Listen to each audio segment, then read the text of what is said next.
Le pont des Corbeaux, chapitre 23. Traversée de l'Allemagne. Hugo, samedi 28 avril 1945.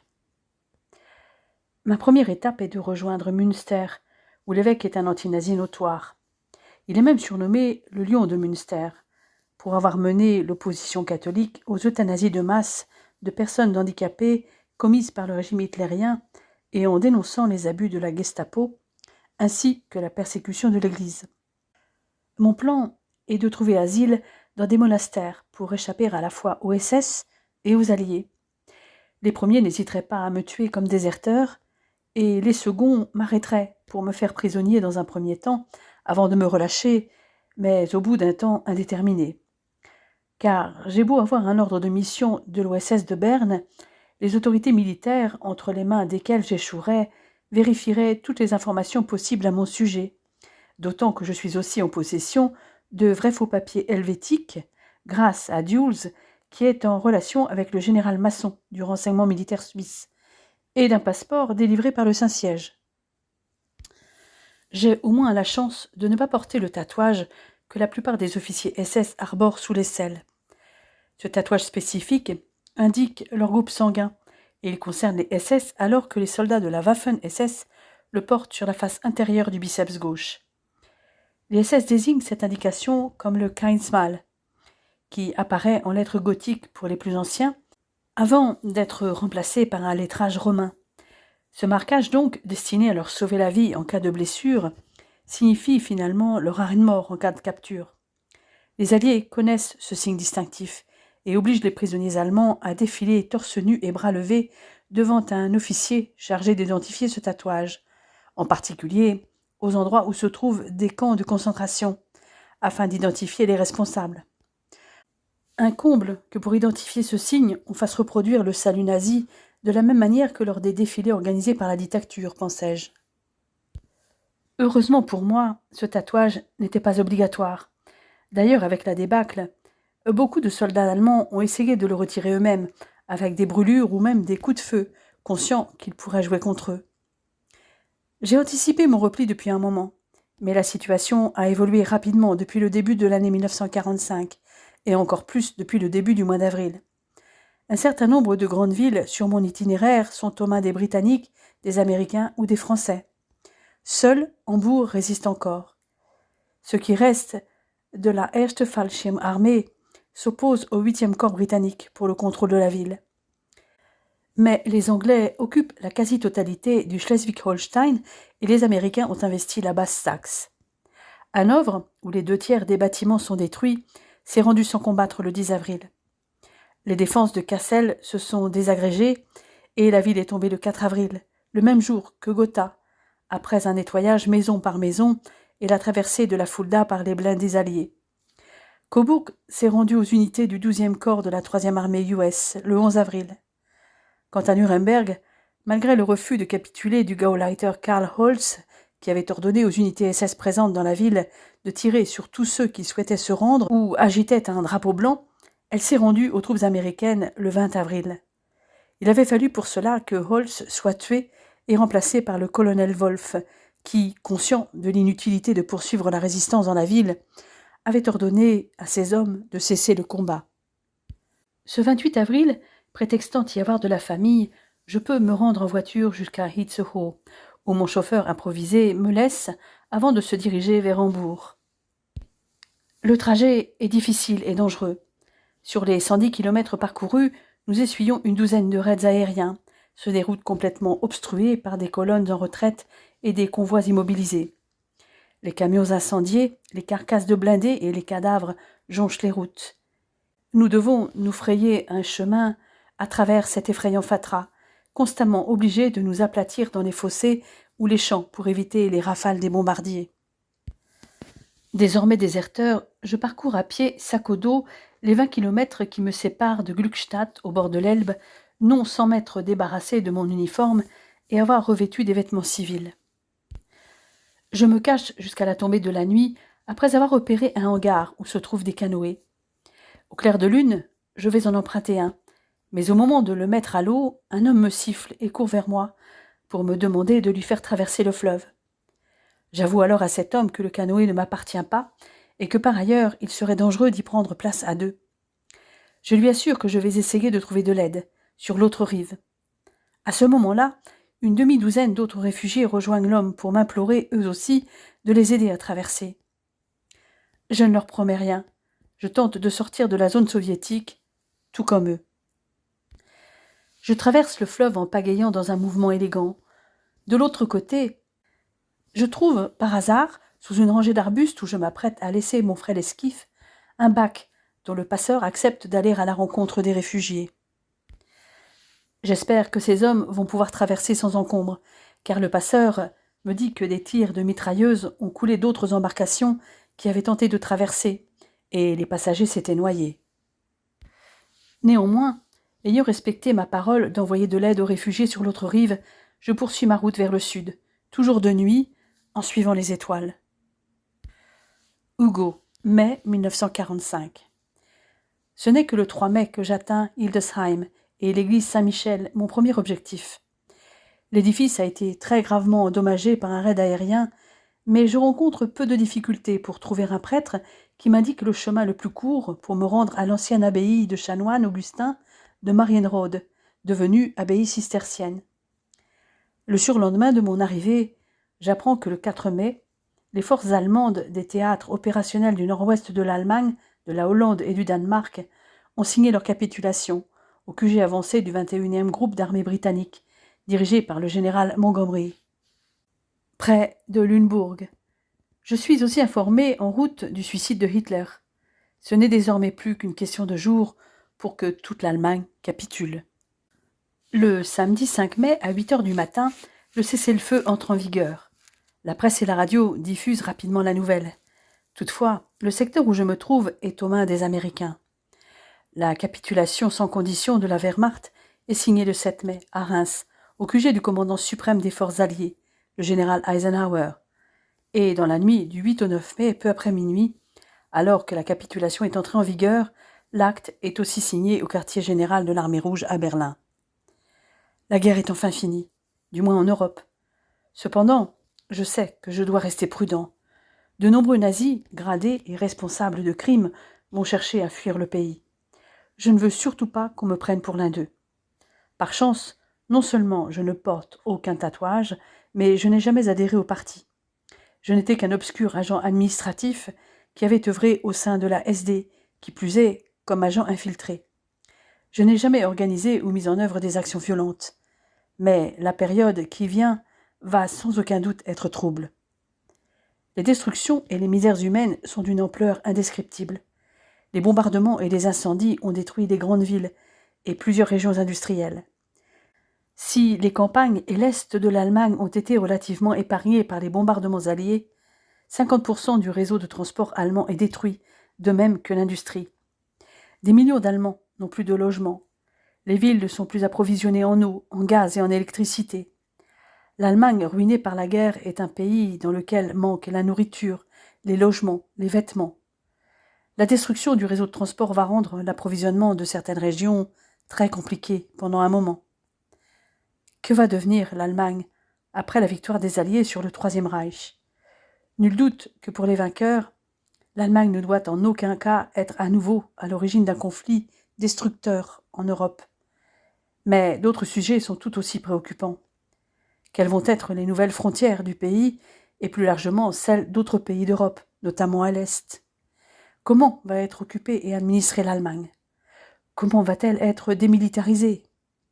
Comment éliminer le nazisme ancré dans les esprits depuis 12 ans ? Quelles réparations de guerre vont être exigées ?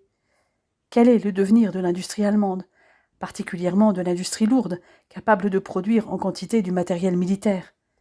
Quelles conditions de vie vont être imposées au peuple allemand ?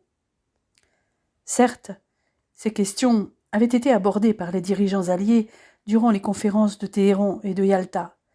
Mais qu'est-ce que tout cela va donner concrètement ? À Yalta avait été décidé le désarmement complet, la démilitarisation et le démembrement de l'Allemagne. Mais à ce jour, les plans des Alliés restent imprécis. Toutes les questions que je me pose restent sans réponse. Néanmoins, je décide de reprendre la route vers Munich. Si je sais Lucie en toute logique en sécurité en Suède, je n'ai aucune nouvelle de mes parents. C'est mêlé aux nombreux réfugiés qui ont pris les routes depuis janvier pour fuir en raison des atrocités soviétiques signalées contre les Allemands dans les zones sous contrôle soviétique que je parcours les kilomètres qui me séparent de la Bavière. Des récits à la fois faux et factuels d'atrocités soviétiques avaient été diffusés par les médias officiels et de propagande de l'Allemagne nazie, et par des rumeurs déferlant sur les populations militaires et civiles. J'ai au moins la chance d'avoir pris la route au printemps, au contraire des nombreux réfugiés des territoires de l'Est qui avaient marché des jours et des jours dans la neige et le froid, fuyant devant les soviétiques dont ils craignaient la vengeance que leur avait annoncée la propagande nazie, et comme leur confirmait en partie la lueur des villes en flammes dans le lointain. Ils avaient suivi la Wehrmacht dans son repli, une armée désormais bien démunie pour les défendre. J'ai discuté avec certains de ces réfugiés arrivés en Basse-Saxe. Ils avaient été pris dans les combats, affaiblis par le froid et la faim. Beaucoup étaient morts en route. La plupart pensaient partir pour quelques semaines tout au plus, mais depuis la reddition du 8 mai, tout retour leur est interdit. Ceux qui étaient arrivés dans le village de Hollenrode, un village à la limite ouest des montagnes du Harz, à l'est de Kalfeld, ou bien à Nordheim, une vingtaine de kilomètres plus au sud sur la route de Göttingen, où je fais étape, avaient eu de la chance. Ces réfugiés sont pour beaucoup des femmes, des enfants et des personnes âgées. Certains avaient tardé à fuir. Ils étaient attachés à leur monde, à leur maison, à la base de leur existence. Donc, ils s'étaient accrochés. Ils avaient espéré jusqu'au dernier moment qu'il y aurait un renversement, d'autant plus qu'on leur disait qu'il y aurait la nouvelle arme, la fusée qui était prête à être mise en service et à tout retourner. Le Führer lui-même en avait parlé. Dans son dernier discours radiophonique en janvier, Hitler avait d'ailleurs révélé ses attentes. Il attendait que chaque Allemand remplisse son devoir jusqu'au bout de ses forces, qu'il accepte tous les sacrifices qu'on devait exiger et qu'on exigerait de lui. Il attendait de toute personne en bonne santé qu'elle combatte corps et âme. Il attendait de chaque malade, de chaque infirme qu'il travaille jusqu'à l'épuisement de ses forces, de toutes les femmes et de toutes les jeunes filles qu'elles soutiennent ce combat avec un fanatisme extrême, comme elles l'avaient fait jusque-là. Le dictateur s'était adressé tout particulièrement à la jeunesse allemande. Selon lui, aussi dure qu'était la crise, elle serait maîtrisée en dépit de tout, grâce à la volonté inébranlable, aux forces et aux sacrifices du peuple allemand. Cette détresse allait être surmontée, pas en Asie, mais en Europe, à la pointe de la nation, du grand empire germanique qui, depuis un millénaire et demi, avait été et serait toujours le rempart de l'Europe contre l'envahisseur oriental. Pour ces réfugiés, il suffisait donc qu'ils partent dans une forêt à quelques dizaines de kilomètres et ensuite ils pourraient revenir. Ils se tenaient avec des valises prêtes et attendaient les autorisations de partir. Car, malgré le discours du Führer, ces réfugiés, essentiellement des femmes, des enfants et des vieillards, voyaient leur vie menacée. Ils avaient entendu des histoires horribles sur des viols, spécialement ceux commis sur des jeunes filles.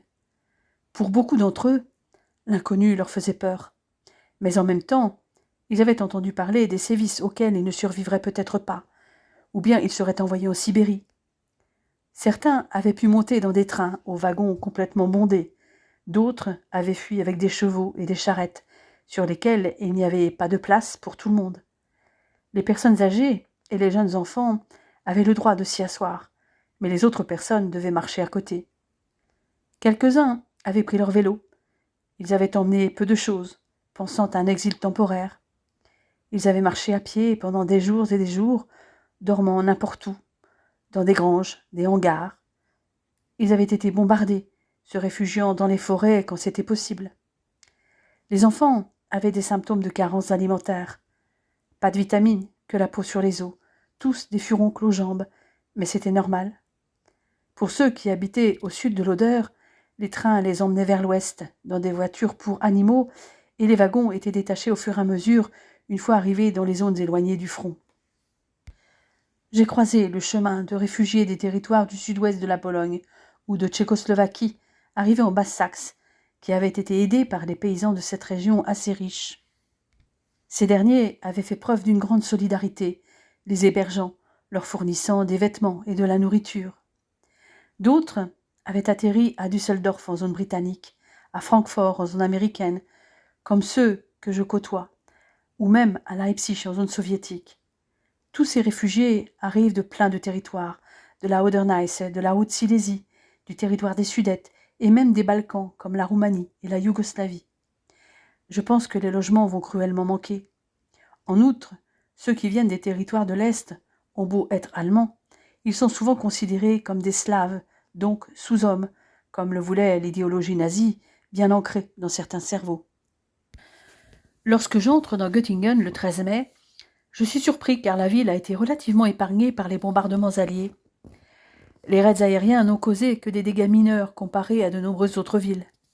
Les 8 attaques, dont la première avait eu lieu le 7 juillet 1944, ont principalement visé les installations ferroviaires. D'après ce que je me rappelle de cette ville universitaire que j'avais visitée autrefois, je me rends compte que certes l'anatomie, le bâtiment d'entrée de la gare, la cour de fret, la gazerie, le pont ferroviaire sur la Leine et la brasserie ont été détruits. Mais la vieille ville historique est restée en grande partie intacte. Des bombes explosives ont anéanti la moitié de l'Untere-Maastrasse, ainsi que l'école Luther, le Rheinischer Hof et plusieurs immeubles résidentiels dans la Judenstrasse et Langerstrasse.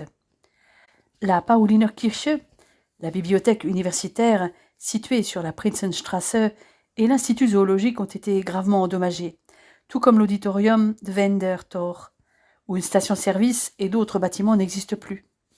Bref, de nombreuses maisons et bâtiments publics ont été endommagés, mais c'est sans commune mesure avec les villes de Kassel, Hanovre et Brunswick, qui ne sont pas loin et ont été en grande partie détruites lors des raids aériens alliés massifs.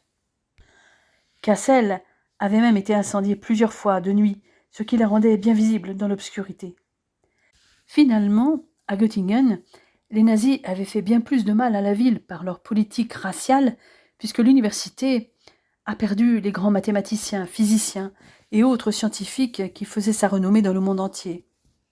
L'appauvrissement de la vie intellectuelle dans la ville était devenu durable, bien que peu visible au départ, avec les autodafés qui avaient brûlé les livres jugés non conformes.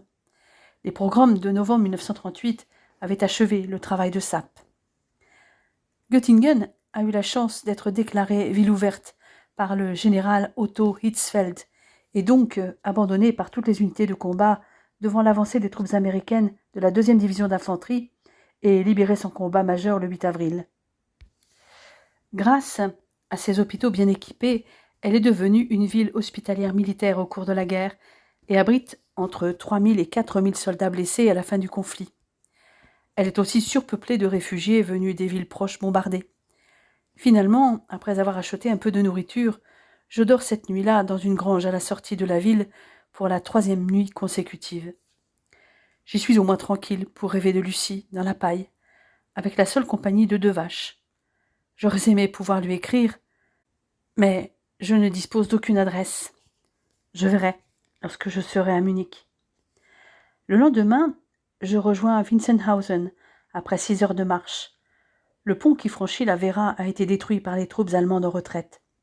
La guerre mondiale avait pris fin le 7 avril dans cette ville lorsque les troupes américaines y étaient entrées, bien que le pont sur la Werra n'existe plus.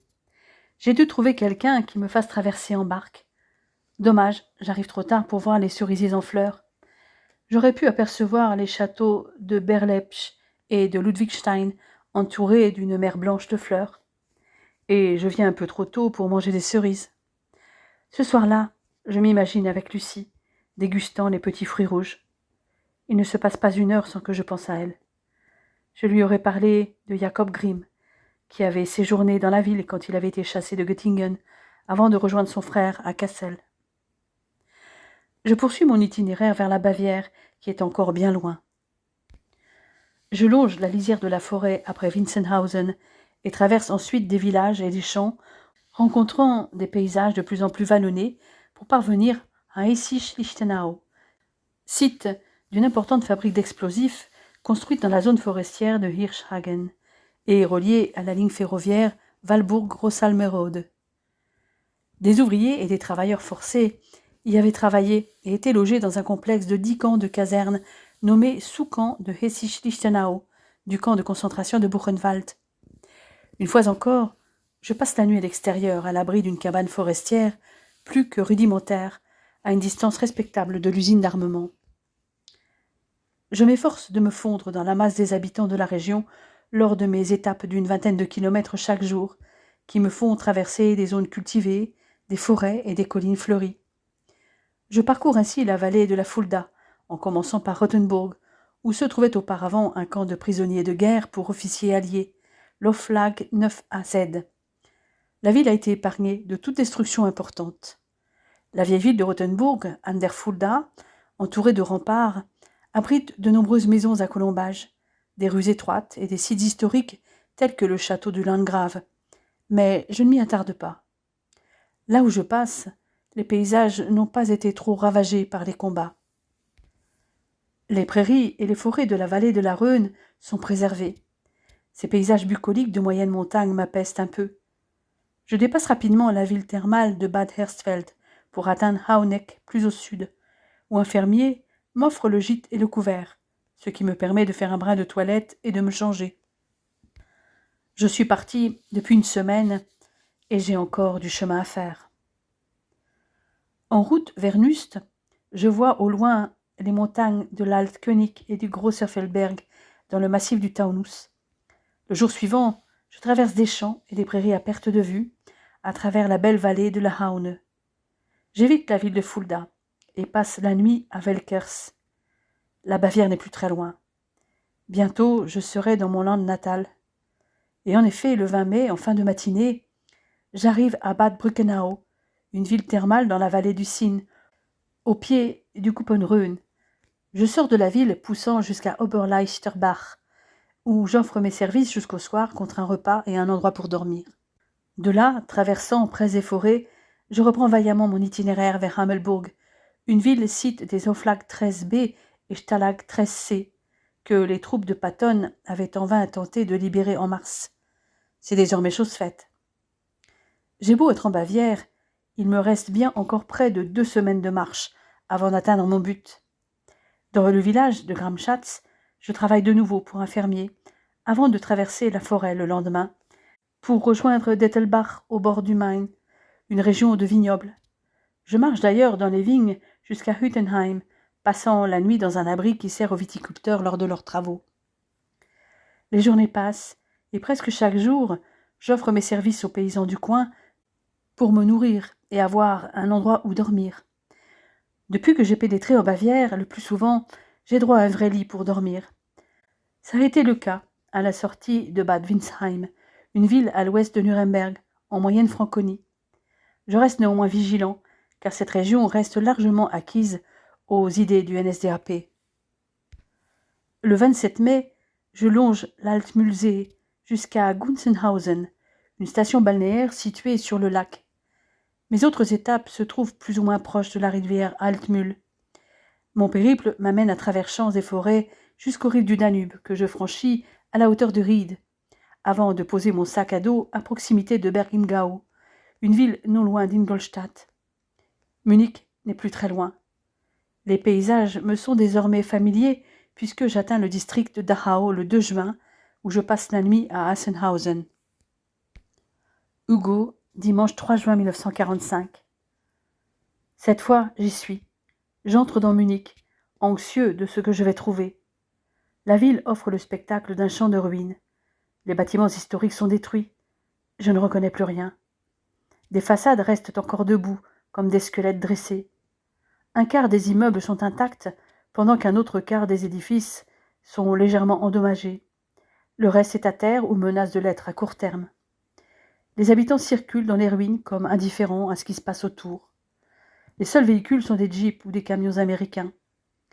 Quelques Allemands roulent à vélo dans ce qui a été la capitale du royaume de Bavière.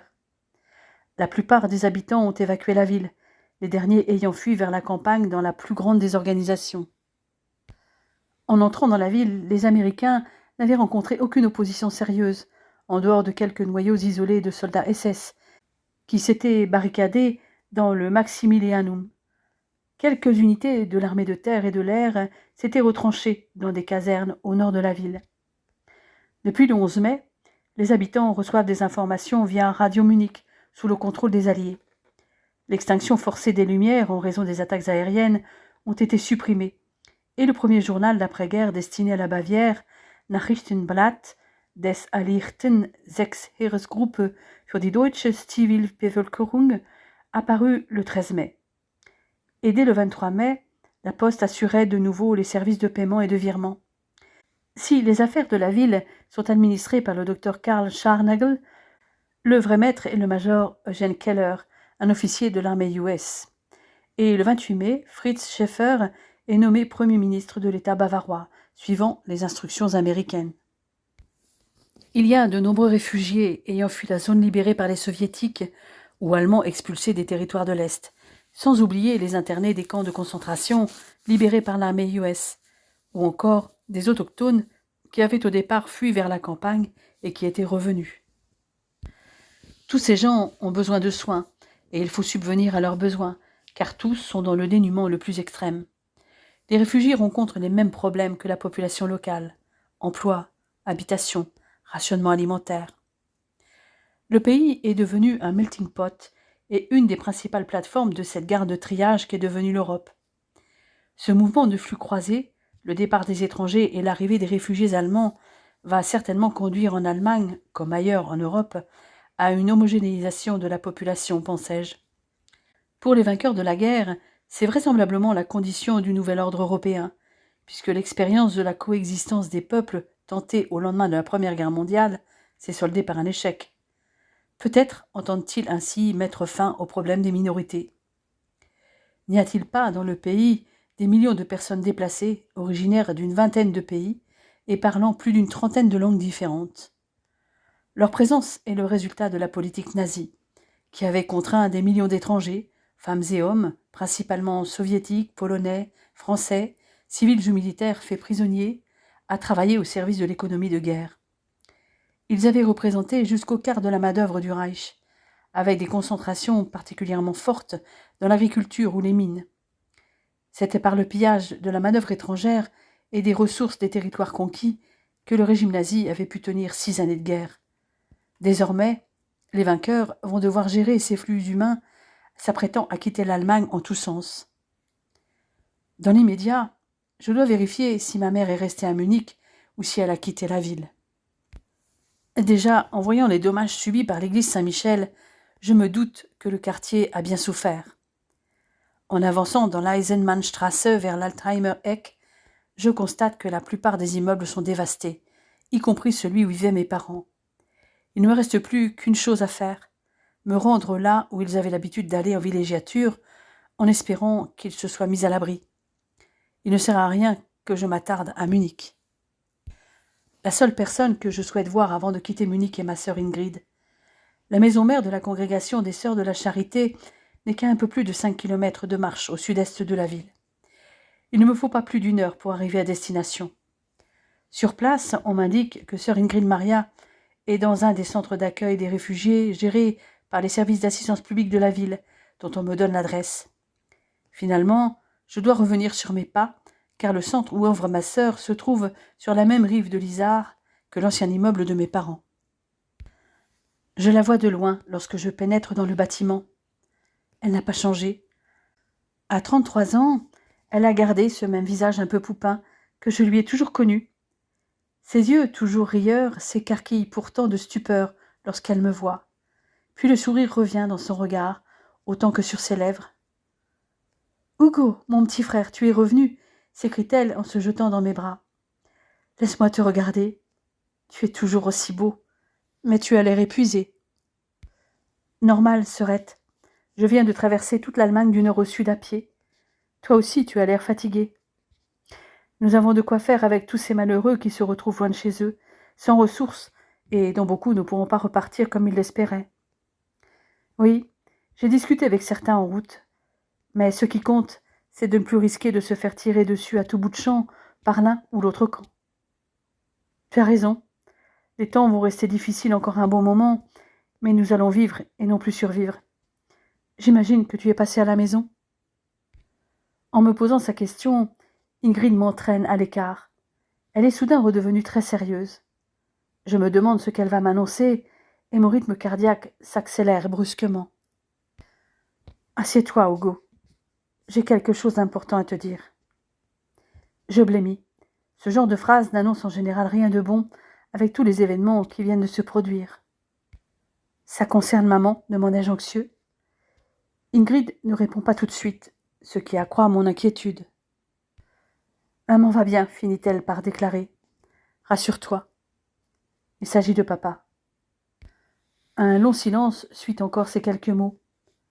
J'ai déjà compris. Il est arrivé quelque chose à notre père.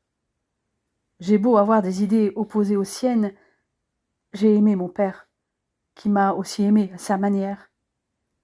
Que s'est-il passé, balbutiai-je. Lorsqu'il a conduit maman à Rotterdam pour la mettre à l'abri le 28 avril, juste avant l'arrivée des Américains, sa voiture a été mitraillée par des soldats SS isolés sur la route du retour. Il avait été grièvement blessé et il avait été hospitalisé ici, à Munich. Il a succombé à ses blessures le lendemain de l'ascension. Maman s'était débrouillée pour revenir lorsque j'avais pu la joindre. Nous l'avons accompagnée jusqu'au bout, Hugo. Mais toi, nous ne pouvions te joindre. Tu n'es responsable de rien, Ingrid. J'ai quitté le nord de l'Allemagne le 26 et à partir de ce moment-là, j'ai changé de ville chaque jour.